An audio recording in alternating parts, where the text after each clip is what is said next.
Bien, muchas gracias, Gerardo Ochoa Sandy. Eh, Dime, a ver, para que el público, porque la verdad es que yo me topé con un artículo en donde, por cierto, se te cita, que seguramente lo conoces muy bien, y yo no sabía qué había sucedido con el Fondo de Cultura Económica, Paco Ignacio Taibo.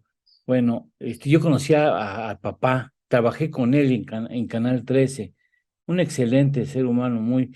Yo jamás conocí a sus hijos, pero le salieron bien radicosos. Pero bueno, ese es otro asunto. Dime, ¿qué fue lo que sucedió en el Fondo de Cultura Económica recientemente? No, tu audio, perdón.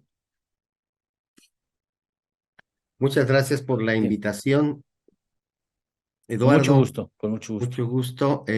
Miriam, un saludo también. Muchas gracias a tu auditorio. El Fondo de Cultura Económica nació en 1934. Fue fundado por Daniel José Villegas, quien fue eh, maestro de economía en la universidad, y en ese entonces advirtió que los alumnos no hablaban inglés y que la mayoría de la literatura económica estaba precisamente en ese idioma. Es por eso que inicia el proyecto editorial del Fondo de Cultura Económica. Cultura económica viene precisamente de allí.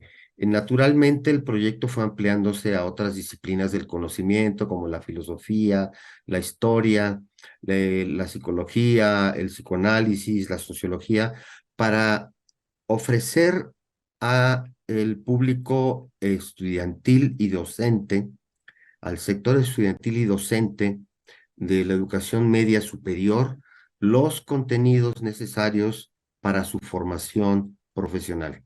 Estamos hablando de 1934, ha concluido la Revolución Mexicana, México iniciaba un lento proceso de reconstrucción y hacían falta naturalmente profesionistas al respecto en las distintas disciplinas del saber.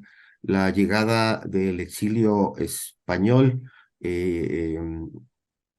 que promovió el presidente Lázaro Cárdenas constituyó en muchísimas áreas de México, no solo en la editorial, una gran contribución, fue una gran contribución, y el fondo en efecto se benefició también de ello porque llegaron eminentísimas figuras, ¿no? Eh, en consecuencia, así fue el perfil, corre la historia, pero para, Ujú. digamos, cerrar, quería dar este contexto Sí, muchas gracias. para cerrar este punto, esta pregunta al respecto de qué es lo que ha sucedido ahora. Bueno, ha sucedido que se ha propuesto una reforma de decreto mediante el cual el fondo perdería esa vocación. Ahora se volvería en una editorial más bien de carácter asistencialista, más enfocada a vender libros de costo económico y a regalar libros también de costo económico. Se habla de libros novenales, de manera muy puntual. Se indica también que se le dará énfasis a los sectores más vulnerables de la población, pensando en la impresión de libros técnicos, informativos y recreativos. Todo esto obviamente va en función, en una dirección opuesta a la vocación del Fondo de Cultura Económica. Suena muy loable que se piense en los sectores Sí, más vulnerables de la población, pero sin duda esa no ha sido la misión del fondo, que la ha cumplido bien, sino me parecería que en todo caso formaría parte de una actividad complementaria de la Comisión claro. Nacional de Libros de Texto Gratuitos, o eventualmente de las editoriales privadas, que en efecto han publicado libros técnicos, informativos y recreativos a bajo costo en distintos sectores, y si ese es el interés, habría entonces que darles más facilidades para que cubrieran ese espectro. Entonces estamos ante una gran amenaza de para que alteraría gravemente el perfil del Fondo de Cultura Económica. Tú que lo conoces, tú que has escrito, que has rascado la historia del Fondo de Cultura Económica, ¿tú cómo aprecias este cambio, cambio de énfasis, cambio de sentido del Fondo de Cultura Económica? ¿Cómo lo distingues? Es un grave error, em, y está basado en una concepción pues meramente ideológica. como buena parte de las disposiciones que se han tomado, de las decisiones que se han tomado en la vida pública de México. Es no entender la función del fondo, como no se ha entendido la función de muchas otras instancias gubernamentales en distintos órdenes, y Ujú. tratar de darles un uso basado en una percepción ideológica del mundo, de la política de México.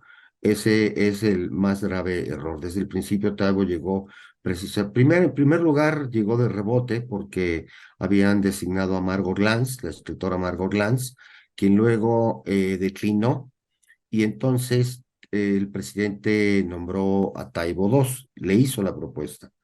Sí, Taibo II finalmente aceptó, reconoció que no sabía nada al respecto, dijo que iba a aprender. Todo esto nos los informó en un YouTube, está en línea, se puede encontrar sí, sí. con facilidad, ¿no? Dijo que iba a llegar a aprender el ABC.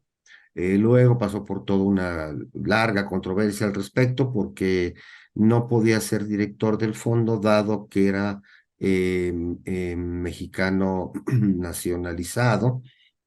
En fin, te tuvo que hacer un cambio legal al respecto.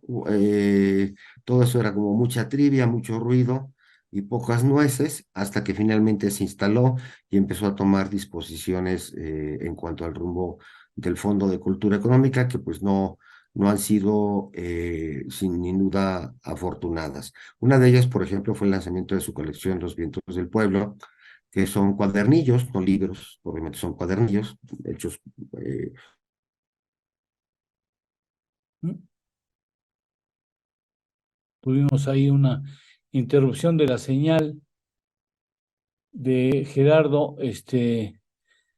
A ver, vamos a hacer una cosa, vamos a una pausa, vamos a una pausa, adelantamos una pausa comercial para ver si podemos restablecer la comunicación con Gerardo Ochoa Sandy, que nos está explicando del cambio que ha experimentado el Fondo de Cultura Económica. Hacemos una pausa y regresamos, vamos a tratar de regresar con él.